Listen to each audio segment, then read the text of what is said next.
Hi friends, ಎಲ್ರಿಗೂ ನಮಸ್ಕಾರ. ಮಳೆಗಾಲದಲ್ಲೇ ಸಿಗುವಂಥ ಸೊಪ್ಪುಗಳಲ್ಲಿ ಸೀಗೆ ಸೊಪ್ಪು ತುಂಬ ವಿಶೇಷವಾದಂಥದ್ದು. ಮಳೆಗಾಲದಲ್ಲಿ ಮಾತ್ರ ಸಿಗುತ್ತೆ ಈ ಸೊಪ್ಪು. ಎಲ್ಲ ಕಾಲದಲ್ಲೂ ನಾವು ಇದನ್ನು ಉಪಯೋಗಿಸೋಕ್ಕಾಗಲ್ಲ. ಈ ಸೊಪ್ಪನ್ನ ನೀವು ಕೇಳಿರ್ತೀರಾ ಅಥವಾ ನೋಡಿದರೂ ಕೆಲವೊಂದು ಸಲ ಗೊತ್ತಾಗಲ್ಲ. ಅದಕ್ಕೆ ಕೆಲವೊಂದು ಟಿಪ್ಸ್ ಇದೆ, ಅದನ್ನು ಕೂಡ ಹೇಳ್ತೀನಿ.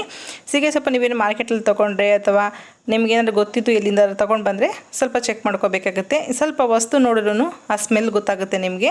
ಅಥವಾ ಇದ್ರಲ್ಲಿ ಸಣ್ಣ ಸಣ್ಣ ಮುಳ್ಳಿರುತ್ತೆ, ಮುಳ್ಳು ಚುಚ್ಚಲ್ಲ, ತುಂಬ ಸಾಫ್ಟಾಗಿರುತ್ತೆ. ಇದನ್ನು ಮುಳ್ಳಿದೆ ಅಂತ ಸಾಂಬಾರ್ಗೆ ಹಾಕ್ತೆ ಅವಾಯ್ಡ್ ಮಾಡೋದು ಏನು ಬೇಕಾಗಲ್ಲ.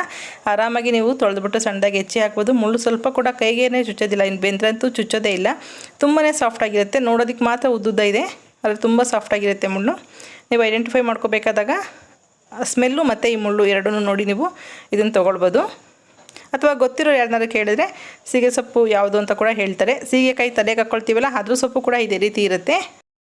ಈ ಸೊಪ್ಪಿನ ಬಗ್ಗೆ ಗೊತ್ತಿರೋದನ್ನ ಕೇಳಿ ಕೂಡ ಈ ಸೊಪ್ಪನ್ನು ಉಪಯೋಗಿಸ್ಕೊಳ್ಬೋದು.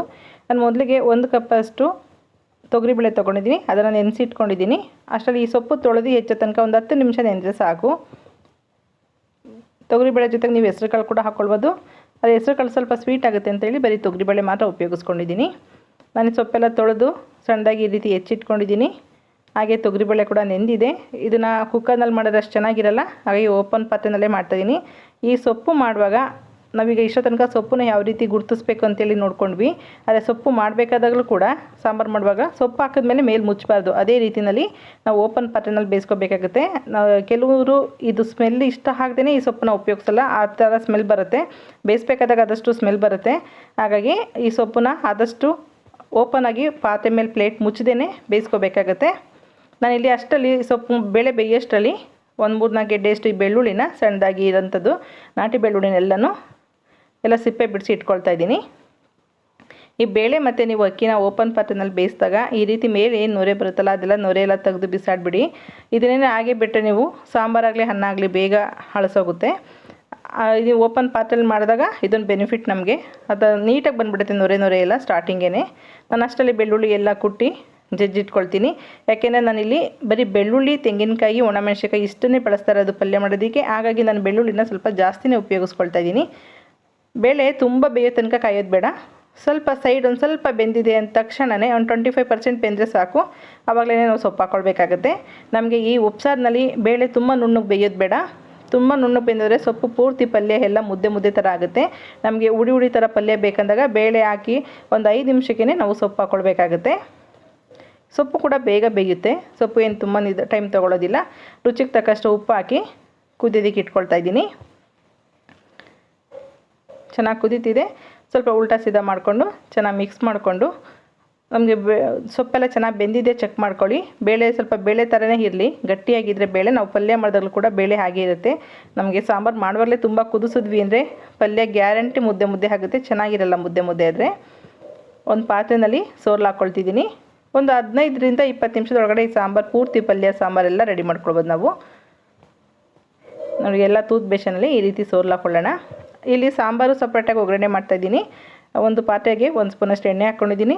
ಜಜ್ಜಿರೋಂಥ ಬೆಳ್ಳುಳ್ಳಿನಲ್ಲಿ ಸ್ವಲ್ಪ ಬೆಳ್ಳುಳ್ಳಿನ ಒಗ್ಗರಣೆ ಮಾಡ್ಕೊಳ್ತಿದ್ದೀನಿ. ನೀವು ಬೆಳ್ಳುಳ್ಳಿ ಯಾವುದೇ ಸಾಂಬಾರ್ಗೆ ಹಾಕಿ, ಆದರೆ ಚೆನ್ನಾಗಿ ರೋಸ್ಟ್ ಮಾಡಿ ನೀವು ನಂತರ ಒಗ್ಗರಣೆ ಹಾಕೋದ್ರಿಂದ ತುಂಬಾ ಒಳ್ಳೆ ಫ್ಲೇವರ್ ಇರುತ್ತೆ. ತುಂಬ ಬೆಳ್ಳುಳ್ಳಿ ಹಾಕಿದ ತಕ್ಷಣ ನೀವು ಯಾವುದನ್ನೇ ಒಗ್ಗರಣೆಗೆ ಮಿಕ್ಸ್ ಮಾಡ್ಕೋಬಾರ್ದು. ನೋಡಿ ಕಲರೆಲ್ಲ ಚೇಂಜ್ ಆಗಿದೆ. ಈಗ ನಾನು ಸಾಂಬಾರು ಹಾಕ್ಕೊಳ್ತಿದ್ದೀನಿ. ಏನು ಬಸ್ತಿದ್ದೀವಲ್ಲ ಬೇಳೆ ಮತ್ತು ಸೊಪ್ಪಿನ ರಸ, ಅದನ್ನು ಹಾಕ್ಕೊಳ್ತಿದ್ದೀನಿ. ಇದಕ್ಕೆ 1 ಸ್ಪೂನಷ್ಟು ಉಪ್ಸಾರು ಖಾರ ಕಲಸಿ ಹಾಕಿದ್ರೆ ಉಪ್ಸಾರು ರೆಡಿ ಆಯಿತು. ಇಷ್ಟೇ ಸಿಂಪಲ್ ಉಪ್ಸಾರು ಅಂದರೆ. ಉಪ್ಸಾರು ಖಾರ 1 ಸ್ಪೂನಷ್ಟು ಕಲಿಸ್ಬಿಟ್ಟು ಹಾಕ್ಕೊಳ್ತಾ ಇದ್ದೀನಿ.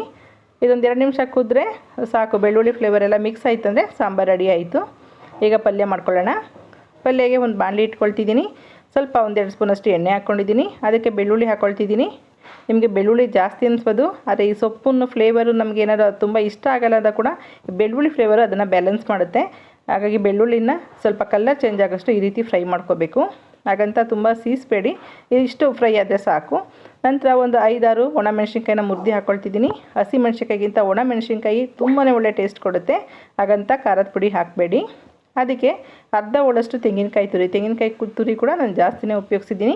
ಅದನ್ನು ಹಾಕ್ಕೊಂಡು ಸ್ವಲ್ಪ ರುಚಿಗೆ ತಕ್ಕಷ್ಟು, ಈ ಪಲ್ಯಗೆಲ್ಲ ಸೊಪ್ಪುಗೆಲ್ಲ ನಾವು ಉಪ್ಪು ಹಾಕಿದ್ದೀವಿ, ಈ ತೆಂಗಿನಕಾಯಿ ತುರಿ ಎಲ್ಲ ಆ್ಯಡ್ ಮಾಡ್ತಾರಿಂದ ಅದಕ್ಕೆ ಎಷ್ಟು ಬೇಕಾಗುತ್ತೆ ಅಷ್ಟು ಒಂದು 1/4 ಸ್ಪೂನಷ್ಟು ಉಪ್ಪು ಹಾಕಿ ಅದನ್ನು ಕೂಡ ಲೋ ಫ್ಲೇಮ್ನಲ್ಲಿ ಸ್ವಲ್ಪ ಕಲರ್ ಚೇಂಜ್ ಆಗಬೇಕು ಆ ರೀತಿ ಫ್ರೈ ಮಾಡಿ.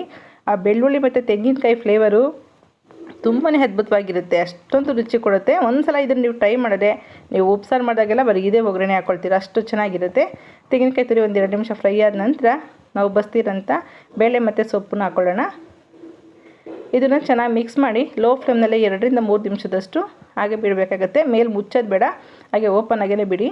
ಆ ಬೆಳ್ಳುಳ್ಳಿ ಮತ್ತು ತೆಂಗಿನಕಾಯಿ ಫ್ಲೇವರ್ ಇದೆಯಲ್ಲ, ಅದು ಸೊಪ್ಪು ಕೂಡ ಪೂರ್ತಿ ಅಬ್ಸರ್ವ್ ಮಾಡ್ಕೋಬೇಕು. ಸೊಪ್ಪು ತುಂಬಾ ಚೆನ್ನಾಗಿರುತ್ತೆ ಫ್ಲೇವರು. ಚೆನ್ನಾಗಿ ಈ ರೀತಿ ಉಲ್ಟಾ ಸೀದಾ ಮಿಕ್ಸ್ ಮಾಡಿದ್ರು ಕೂಡ ಸ್ವಲ್ಪನೂ ಸೊಪ್ಪು ಮುದ್ದೆ ಆಗ್ತಾಯಿಲ್ಲ. ನಾನು ಹೇಳ್ದಂಗೆ ಆ ಟಿಪ್ಸ್ನ ಫಾಲೋ ಮಾಡಿಕೊಂಡು ನೀವು ಸ್ವಲ್ಪ ಬೇಳೆ ಇದ್ದಂಗೆ ಸೊಪ್ಪನ್ನ ಬಸಿಯೋದ್ರಿಂದ ಉದುರುವಾಗಿರೋಂಥ ಪಲ್ಯ ರೆಡಿ ಆಗುತ್ತೆ. ಈಗ ನಾನು ಈ ಸಾಂಬಾರಿಗೆ ಸ್ವಲ್ಪ ಹಾಲು ಹಾಕ್ಕೊಳ್ತಿದ್ದೀನಿ. ಆಗ ಈ ಗಟ್ಟಿ ಹಾಲನ್ನ ಕಾಯಿಸ್ಕೊಳ್ತಾ ಇದ್ದೀನಿ. ನೀವು ಹಾಲು ಹಾಕೋದಿದ್ರೆ ಆವಾಗಲೇ ಕಾಯಿಸಿ ಗಟ್ಟಿ ಹಾಲನ್ನ ಹಾಕ್ಕೊಳ್ಳಿ. ಕೆನೆ ತೆಗೆದಿರೋ ಹಾಲೆಲ್ಲ ಹಾಕಿದ್ರೆ ಅಷ್ಟೊಂದು ಟೇಸ್ಟ್ ಇರಲ್ಲ. ಈ ಬೇಳೆ ಉಪ್ಸಾರಿತ್ತಲ್ಲ, ಕುದ್ದಿತ್ತಲ್ಲ, ಅದನ್ನು ನಾನು 2 ಭಾಗ ಮಾಡ್ಕೊಳ್ತಿದ್ದೀನಿ. ನೀವು ಈಗೇನು ಊಟ ಮಾಡ್ತೀರಾ, ನಾನೀಗ ಮಧ್ಯಾಹ್ನ ಅಡುಗೆ ಮಾಡ್ತಾರೋದ್ರಿಂದ ಈಗ ಊಟ ಮಾಡೋದಕ್ಕೆ ಎಷ್ಟು ಬೇಕಾಗುತ್ತೆ, ಒಂದು 100 ml ಅಷ್ಟು ಹಾಲನ್ನ 50 ml ಅಷ್ಟು ಹಾಲಾದರೂ ಸಾಕಾಗುತ್ತೆ. ನೋಡ್ಕೊಳ್ಳಿ ನಿಮ್ಗೆ ಎಷ್ಟು ಅವಶ್ಯಕತೆ ಇದೆ ಅಷ್ಟು ಹಾಲನ್ನ, ಗಟ್ಟಿ ಹಾಲನ್ನ ಹಾಕಿ ಒಂದೇ ಒಂದು ಕುದಿ ಕುದಿಸಿ ಆ ಸಾಂಬಾರು ರುಚಿನೇ ತುಂಬ ಅದ್ಭುತವಾಗಿರುತ್ತೆ. ಇನ್ನು ಉಳಿದಿರೋಂಥ ಉಪ್ಸಾರನ್ನ ಎತ್ತಿಡ್ತೀನಿ. ಸಾಯಂಕಾಲ ಊಟ ಮಾಡಬೇಕಾದಾಗ ಬಿಸಿ ಮಾಡಿದಾಗ ಅದಕ್ಕೆ ಇರೋಂಥ ಹಾಲನ್ನ ಮಿಕ್ಸ್ ಮಾಡಿಕೊಂಡು ಉಪಯೋಗಿಸ್ಕೊಳ್ತೀವಿ.